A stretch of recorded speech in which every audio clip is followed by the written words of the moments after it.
تراکی سێ لاپەڕاسی و حەوت.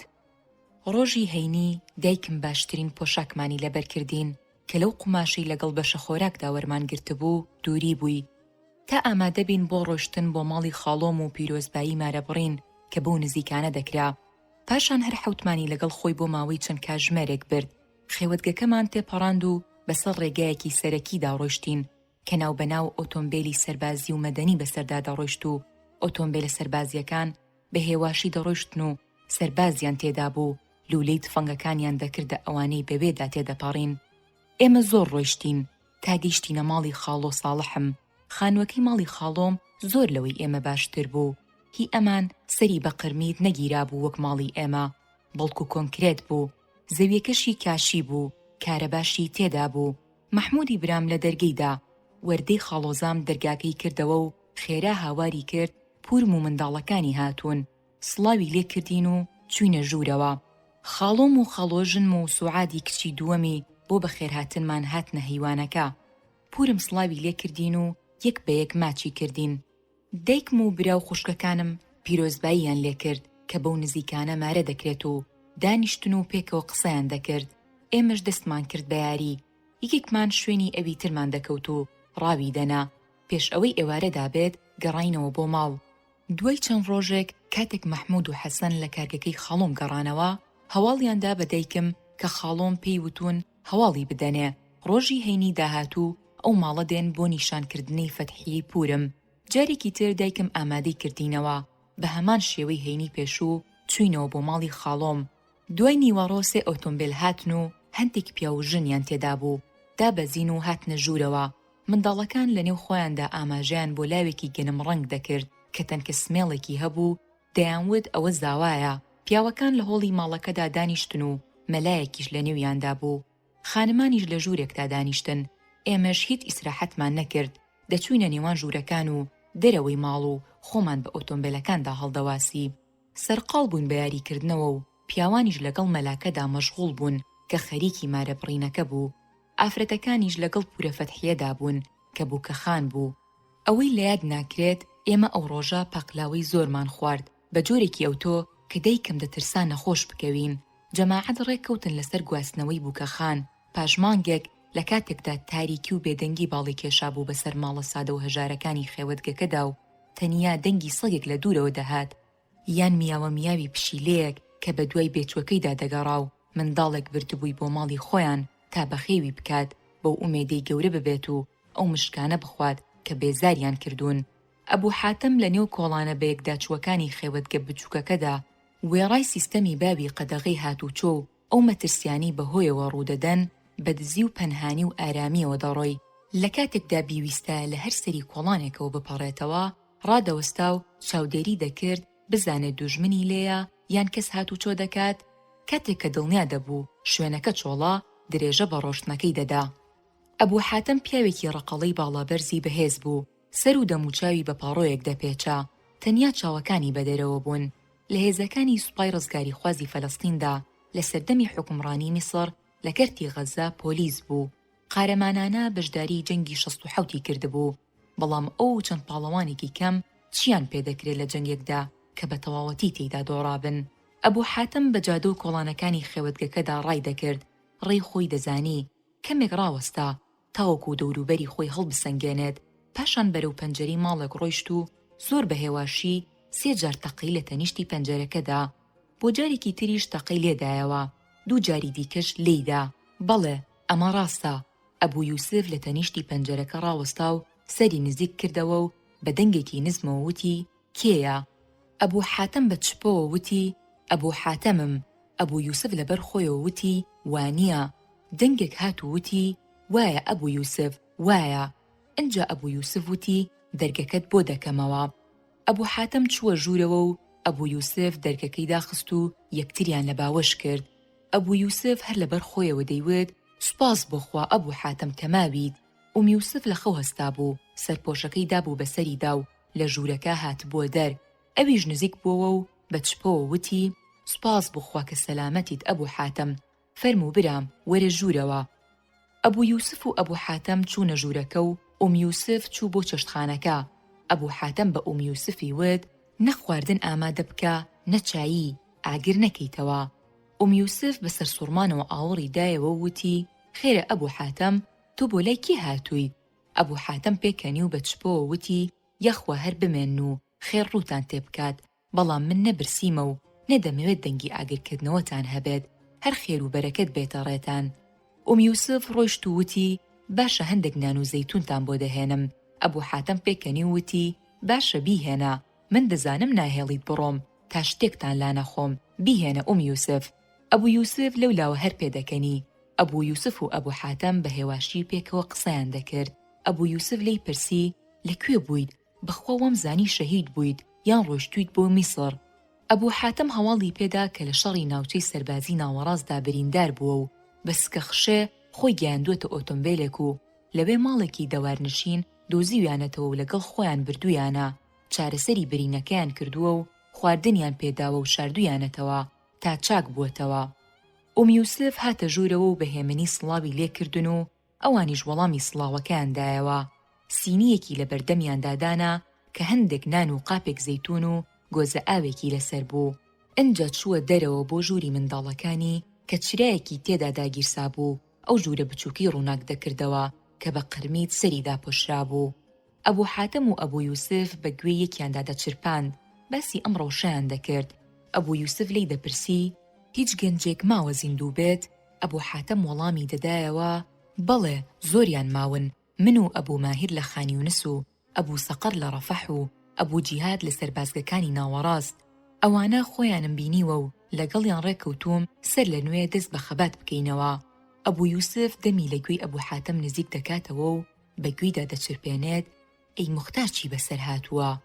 بیستومە هێشتا زیندووە و لە دۆڵەکانی ڕۆژهەڵاتی شەجاعیە و زەیتون دەجوڵێت. هەوڵ دەدەم بە دوایدا بگەڕێم، لە ماوەی چەند ڕۆژێکدا دەیدۆزمەوە. گرنگ ئەوەیە ئێمە دەست بە ڕێخستنی کار بکەین تا بەرگری لە هەموو ناوچەکانی کەرتی غەزەدا بە یەکجار دەست پێ بکات.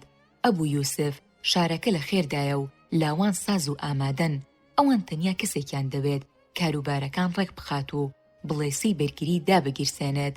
ئێمەش پێویستە ڕۆژی هێنی داهاتوو هەمومان پێک بگەین و کاروبارەکان ڕێک بخەین. ساڵح مەحموود خوشکەکەی بەشوو دەدات و بە بووکی دەیبات بۆ خەلیل و ئەو شەوە ماڵەکەیان چۆڵ دەبێت. لەگەڵی ڕێکەوتوم لە تەنیش دەرگەکە کلیلەکانمان بۆ بەجێ بهێڵێت، دەستەیەک لە گەنجەکان دێن و لەوێ کۆ دەبینەوە و کاروبارەکان ڕێک دەخەین و پشتیوان بەخوا لە نزیکترین کاتدا دەست بەکار دەبین. تۆ ماڵی ساڵح دەزانید، ڕۆژی هێنی پاش نوێژی عیشا لەوێ بەیەک دەکەین. هەر کەس ناچار بوو درەنگ بکەوێت ئەوە با بە هەمان شێوەی من لە تەنیشتی پەنجەرەکە بدات. لەو کاتەدا ئەبوو حاتەم چەند پارویەکی خوارد، لەگەڵ هەر پارویەکدا دەنکە زەیتونێکیشی دەخوارد. ناوکی زەیتونەکەی بە شێوەیەکی سیر دەمژی کە خۆشەویستی خۆی بۆ خاوەنی ماڵەکە و تا مزرۆیی بۆ خواردنەکەی یوسفی خێزانی هاوڕێکەی دەردەخست. ڕۆژی هەینی خۆمان ئامادە کرد، باشترین پۆشاکی خۆمانمان پۆشی و بەرەو ماڵی خاڵ و ساڵحم کەوتینە ڕێ. هەرچەندە ئێمە زۆر زوو کەوتینە ڕێ، بەڵام کە گەیشتین بینیمان ماڵی خاڵۆم پڕ بووە لە خەڵک و جوموجۆڵ و ئامادەسازی بوو گواستنەوە دەستی پێکردووە. ئێمە بە یاریکردنەوە سەرقاڵ بووین، خوشکەکانم و کچەکانی خاڵۆم و کچەکانی تریش سەرقاڵی دەهۆڵلێدان و گۆرانی و سەما بوون. مەحموود و حەسەن خەریکی ڕێکردنی کورسی و ئاوپرژێنی گۆڕەپانەکەی بەرامبەر ماڵی خاڵۆم بوون بۆ ئەوەی تەپوتۆز نەکات. دایکم و خاڵۆژنم و چەند ئافرەتێکی دیکە بە ئامادەکردنی بووکەوە خەریک بوون، جانتای جلەکانیان بۆ ئامادە دەکرد. خاڵۆیشم هەر ڕاکەڕاکی بوو، هەزار ئیشی هەبوو لە یەک کاتدا. خەڵکەکە زۆر بوون و دەنگی دەهۆڵ و زۆرنا دەهات. کچێکی گەورەی دراوسەی ماڵی خاڵۆم و دەستە خوشکەکانی ئەو ئەرکیان لە ئەستۆ گرتبوو سەرپەرشتیان دەکرد. پاش کەمێک چەند ئۆتۆمبیل و پاسێک هاتن و ژمارەیەک لە کەسوکاری زاوایان تێدا بوو. ئۆتۆمبیلەکان ڕاوەستان و سەرنشینەکانی دابەزین. لە پێش هەمویانەوە عەبدولفەتاحی تازەزاوا دەنگی دەهۆڵ و گۆرانی بە شێوەزاری زیفە دەستی پێکرد و هاتن بەرەو ماڵەکە. خاڵۆم و کۆمەڵە پیاوێک چوون بە پیریانەوە و پێشوازیان لێکردن. سڵاویان لە پیاوەکان کرد و یەکیان لە باوەش کرد. ئافرەتەکانیش سڵاویان لە ئافرەتەکانیان کرد کە بۆ پێشوازیان هاتوبوونە دەر و یەکتریان ماچ کرد و چوونە هۆڵەکە و پیاوەکانیش لە گۆڕەپانی کۆڵانەکەدا دانیشتن. پاقلاوە بە سینی بەسەر ئامادەبواندا دابەش کرا، شەربەتی سووریشیان هێنا. لە نێو ئەوانی کاریان دەکرد مەحموودی برام لە هەمویان چالاکتر بوو. دەنگی دەهۆڵ و گۆرانی کچان بە درێژایی کات بەردەوام بوو. دۆخەکە بۆ ماوەی 1 ساعتی تەواو بەو جۆرە درێژەی هەبوو. خاڵۆم بە درێژایی ئەو کاتە قسەی لەگەڵ زاوا و باوکیدا دەکرد. هەندێک پیاویشان لەگەڵ بوو کە من نەمدەناسین. پاشان خاڵۆم چووە ژوورەوە، هەمووان ئامادە بوون. بە جۆرێک زاوا و باوکی لە لای دەرگاکەدا ڕاوەستا بوون. لەگەڵ دەهۆڵ لێدان و گۆرانیدا خاڵۆم هاتە دەرەوە و دەستی پورە فەتحیەمی گرتبوو کە کاڵای سپی بووکێنی پۆشی بوو. تارایەکی سپیشی بەسەرەوە بوو، جوانتری کردبوو. وەک مانگی 14 خۆی دەنواند. خاڵۆم تا دەرگەکە بردی و دای بە دەستی زاواوە و ئەویش دەستی گرت و دەنگی هەلهەلەی ئافرەتان بەرز بووەوە. بووک و زاوا بەرەوەیەکێک لە ئۆتۆمبیلەکان ڕۆیشتن. هەمویان بە دوایاندا چوون. دایکم بە درێژایی کاتەکە زۆر نزیک بوو لە خاڵۆم و خاڵۆژ نیشم بە تەنیشتیەوە بوو. بووک و زاوا سواری ئۆتۆمبیلەکە بوون کە ڕازێنرا بووەوە. پیا و ئافرەتەکانی تریش بەرەو ئۆتۆمبیلەکانی دیکە و پاسەکە ڕۆیشتن. دایکم ئاوەڕی دایەوە و بە دوای مەحمووددا دەگەڕا و هاواری لێی کرد و پێی وت لەگەڵ براکانت و باپیرەتدا بڕۆنەوە بۆ ماڵەوە. من خوشکەکانت لەگەڵ خۆم دەبەم و سبەی بەویستی خوا دەگەڕێمەوە. خەمتان نەبێت، هەموو شتێکم لە ماڵ بۆ ئامادە کردوون. ئازیزەکەم، تا دەگەڕێمەوە هیچتان پێویست نابێت. ئاگاداری باپیرەت و ئامۆزاکانت بە. پێش قەدەغەی هاتوچۆ دەرگەکان دابخە و تا ڕۆژ دەبێتەوە هەرچی ڕوویدا نیکەیتەوە. مەحموود سەری بەڵێی بۆ دەجوڵاند و دڵنیای دەکردەوە کە لە قسەکانی تێگەیشتووە و وا دەکات. ئەو ڕاهاتبوو کە بەباشی لە ڕێنماییەکانی دایکم تێدەگەیشت و بە زووی جێبەجێ دەکردن. فاتیمە مەریەمی بە باوەشەوە بوو. دایکم و خاڵۆژن و خوشکەکانم و کچەکانی خاڵۆم چوونە نێو ئۆتۆمبیلێکەوە و مەحموودیش هەمومانی لای باپیرم کۆ کردەوە کە لە گۆشەیەکەوە خۆی دابوو بەسەر گۆچانەکەیدا. پاش ئەوەی هەمووان سواری ئۆتۆمبیلەکان بوون، باوکم و باوکی زاوا خەریکی ڕێکردنی کاروبارەکان بوون. خاڵۆم مۆڵەتی خواست کەمێک چاوەڕێی بکەن تا دەچێت دەرگەی ماڵدا دەخات. بە خێرایی گەڕایەوە بۆ ماڵ، کیسێکی لە چێشخانەکە هەڵگرت و لە ژووری میوان داینا. پاشان دەرگەی دەرەوەی داخست، شتێکی لە دەستی بەردایەوە خوارەوە و خۆی دانەواند هەڵی بگرێتەوە. لەو کاتەدا کلیلەکانی لە تەنیشتی دەرگەکە شاردەوە. پاشان ڕۆیشت و سواری ئۆتۆمبیلەکە بوو. کە ژاوەی ئۆتۆمبیلەکان کەوتنە ڕێو، تا لە چاوون بوون دەنگی دەهۆڵ و زوڕنا و گۆرانی دەبیسترا. ئێمەش لەگەڵ باپیرمان بەرەو ماڵەوە کەوتینە ڕێ. بەر لە خۆر ئاوە بوون گەیشتینەوە ماڵ. لەم ڕۆژە پڕ لە یاری و خواردن و خۆشیەدا تەواو هیلاک بووبووین. مەحموود دەرگەکانی بەباشی داخست و خەوێکی قوڵمان لێکەوت. شەو پەردەی ڕەشی بەسەر غەزەدا دابوو، نغرۆی دەریای تاریکی کردبوو. بە جۆرێک مرۆڤ نەیدەتوانی پەنجەکانی خۆی ببینێت. مەفرەزەکانی سوپای داگیرکەریش بە شەقامە سەرەکیەکانی شارەکەدا دەهاتن و دەچوون. بە بڵندگۆ چوونە نێو کاتی قەدەغەی هاتوچۆیان ڕادەگەیاند. پاشان بێدەنگێکی قوڵ باڵ دەکێشێت کە تەنیا دەنگی ئۆتۆمبیلی مەفرێزەکان جارجار دەیشکێنێت و دەری دەخات کە لە جوڵەدان و ئاساییش دەپارێزن. 7 پیاو بە ئاگایی و بێدەنگیەوە دەچنە نێو ماڵی خاڵۆم. پاش ئەوەی کلیلەکان لە تەنیشتی دەرگەکە پەیدا کردبوو، ڕووناکیان دانەگیرساندبوو تا هەمویان چووبوونە ژوورەوە. پەردەی پەنجەرەیان دادابووەوە و لەسەر پردەکانیشەوە بەتانیان دابوو بە پەنجەرەکاندا تا دڵنیا بن کیشکی ڕووناکی لە دەرەوە دیار نابێت. پاشان ڕووناکیان داگیرساندبوو. کیسەیەکیان بینی بوو کە خاڵۆم بۆی دانابوون. ئەبوو حاتەم کردبوویەوە و سەیری کرد چەندان خواردن و شیرینی تێدایە و لەبەر خۆیەوە وتبووی بەخوا ڕەسەنی ساڵح، تەنانەت کاتێک لە ماڵی ژنیا هەر بەخشندەیە. پیاوەکان دانیشتن و بازنەیەکی بچووکیان پێک هێنا. بۆ چەند کاتژمێرێک بە چپا پێکەوە قسەیان کرد تا ئەوەی نیوە شەو خەوێکی قوڵیان لێکەوت و تا دەمەوبەیان بە نۆرە پاسەوانیان دەگۆڕیەوە. دواتر یەکیەک لە ماڵەکە دەچوونە دەرەوە. کۆتا کەسیان ئەبوو حاتەم بوو، دەرگەکەی داخست و کلیلەکەی لە شوێنەکەی خۆی دانایەوە. لەسەر بەرەکەتی خوا کەوتنە ڕێو دەیانوێت وجعلنا من بين أيديهم سدا ومن خلفهم سدا فأغشيناهم فهم لا يبصرون. بەدەنگی باپیرەم کە نوێژی دەکرد لە خەو هەستام. مەحموودیش زوو لە خەو هەستا تا ئەرکی دایکم ئەنجام بدات و حەسەن و محەممەدی برام و حەسەن و ئیبراهیمی ئامۆزام لە خەو هەستێنێت. دواتر بەرچایی پێدان و هەر پێنجیان بەرەو قوتابخانە کەوتنە ڕێ. من و باپیرەم لە ماڵ بەتەنیا ماینەوە. ئەو ڕۆژە باپیرەم نەچوو بۆ بازاڕ، بردمیە حەوشەکە و لەبەر تیشکی گەرمی خۆرەکەدا دانیشتین. پاش کەمێک دەستی کرد بە باسکردنی ڕۆژانی گەنجی خۆی وڵات کە لە ناو چوو. ئەنجا کیسەکەی دەرهێنا و قروشێکی پێدام و وتی بڕۆ شتێک بکڕە و خێرا بگەڕێرەوە. بە خێرایی چوون بۆ دوکانەکەی ئەبوو خەلیل و چەند شەکرۆکێکی مزرم کڕی و گەڕامەوە بۆ لای باپیرم. یەکێکیانم خست بۆ دەمم، لە تەنیشتی دانیشتو بووم لی پرسییم چیت کڕی؟ ئەوەی لە دەستمدا بوو نیشانمدا و یەکێکیانم برد بۆ دەمی. پێکەنی وتی نا ئەوە بۆ تۆیە گیانەکەم. لە تەنیشتی دانیشتم، چێژم لە تیشکی خۆر و مژینی ئەو شەکرۆکەیە وەردەگرت. نیوەڕۆ نزیک بووەوە. باپیرم خۆیدا بەسەر گۆچانەکەیدا و هەستایەوە وتی دەی ئەحمەد، هەستە بڕۆین بۆ مزگەوت نوێژی نیوەڕۆ بکەین. دەستی گرتم و ڕۆیشتین. لەوێ باپیرم دانیشت و دەستنوێژی کرد. منیش لاساییم دەکردەوە. سەیری دەکردم و پێدەکەنی. مەلا حامد هات و سەیری باپیرمی کرد و پێکەنی وتی ئینشاءالله ئەم کوڕە دیندار دەبێت. باپیرەشم وتی ئینشاءالله ئینشاءالله. ڕۆژەکان هاوشێوە تێدەپەڕین. بەڵام من زیاتر توانای ئەوم پەیدا کردبوو لەوەی لە دەوروبەرم ڕوودەدات تێبگەم. شتی نوێ کە بەڕوونی دیار بوو، ئەوە بوو بەرەنگاربوونەوە دەستی پێکردبوو.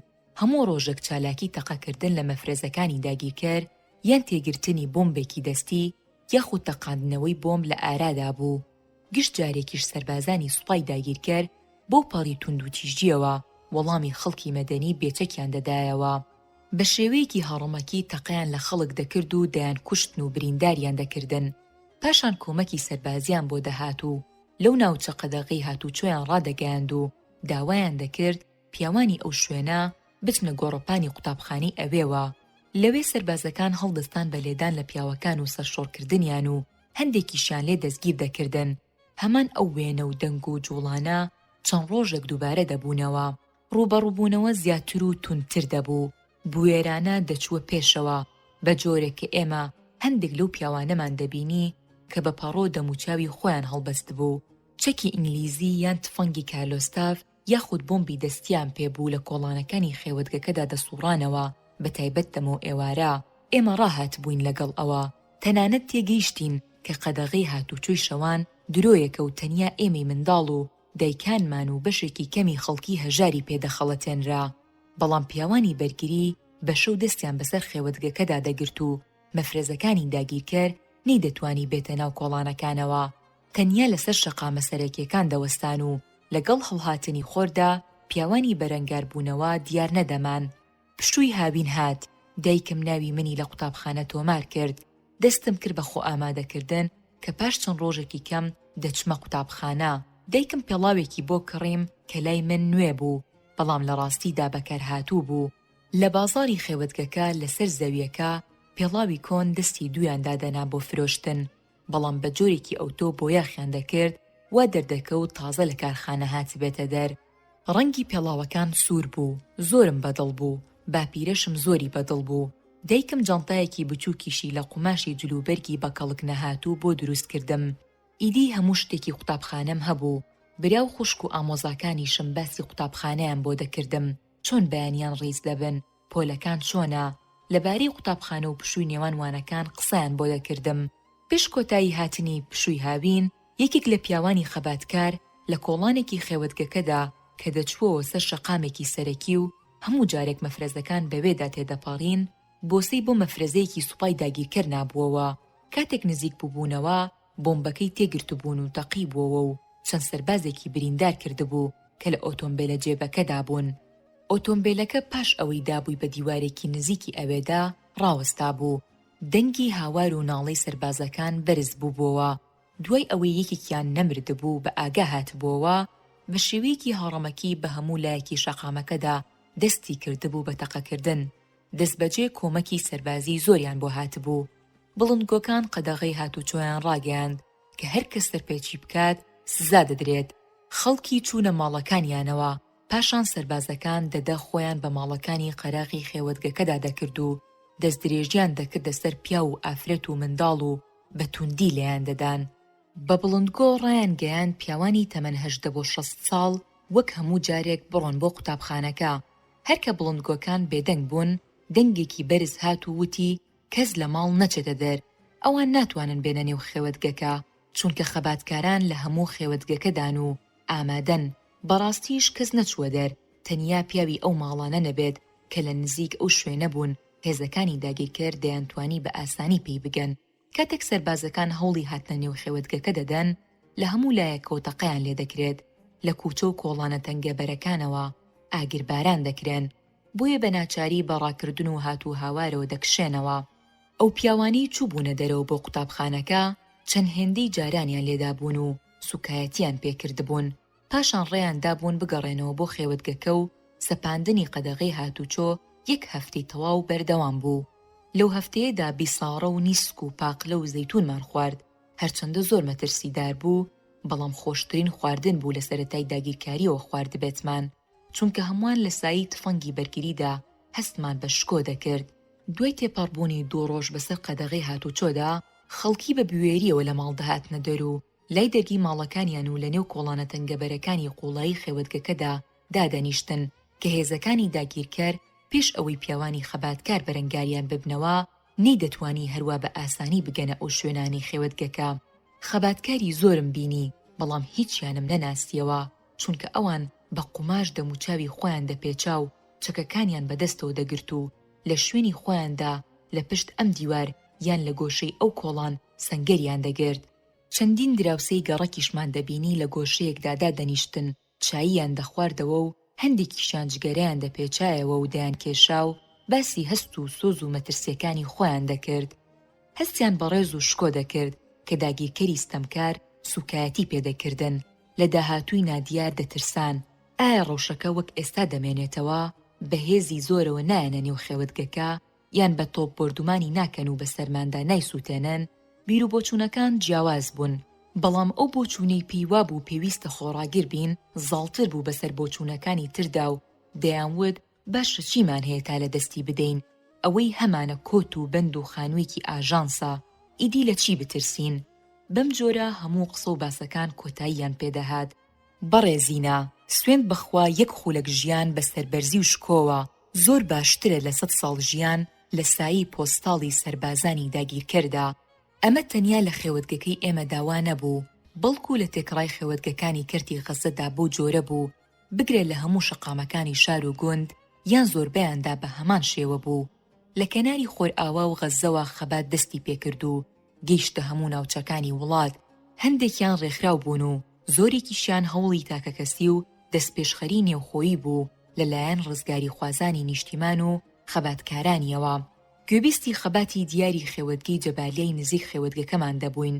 ئەبوو حاتەم لەوێ سەرکردایەتی خەباتی دەکرد کە دەیان گەنج و پیاوی خێوەتگەکە و ناوچە نزیکەکانی پەیوەندیان پێوە کردبوون. وای لێ هاتبوو هەمووان خێوەتگەی جەبالیایان ناو نابوو خێوەتگەی شۆڕژ. هەواڵەکان لە نێو خێوەتگەکەدا وەک ئاگری ناو پوش بە خێرایی بڵاو دەبوونەوە، خەڵکی خۆشحاڵ دەبوون و معنەویەتیان بەرز دەبووەوە. بۆچوونی باو ئەوە بوو کە عەرەب بەسەر داگیرکەردا زاڵ دەبن و دوژمنانیان دەکوژن.